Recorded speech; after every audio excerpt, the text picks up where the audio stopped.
Lamborghini Countach revealed as an 803 horsepower hybrid V12 hypercar. For the first time in the history of Lamborghini supercars, revived a nameplate for a new vehicle. It's not just any nameplate either, the Countach is arguably the exotic car that created the supercar segment. And now, after 30 years, it lives again. First things first.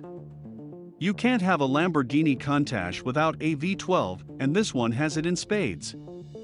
The familiar 6.5-liter naturally aspirated engine develops 769 horsepower on its own, but it has help in the form of a 34-horsepower electric motor powered by Lamborghini's 48-volt supercapacitor tech.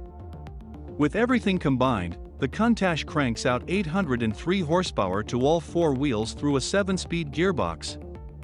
Lamborghini says it reaches 60 miles per hour in 2.8 seconds, 124 miles per hour in 8.6 seconds, and if you never lift, wind resistance will stop you at 221 miles per hour. It's easily the quickest, fastest Countach ever.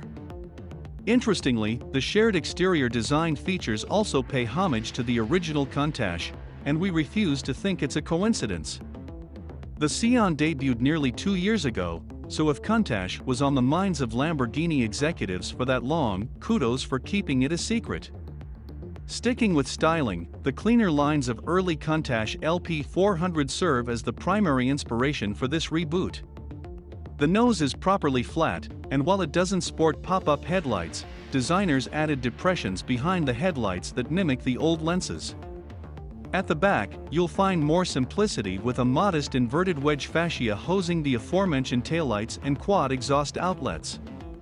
On the sides, arrow-shaped scallops in the doors merge with massive side intakes to mimic the iconic ducts on the original Countach.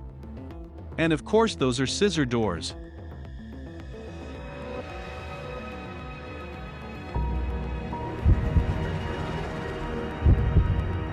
Subscribe to Auto TV.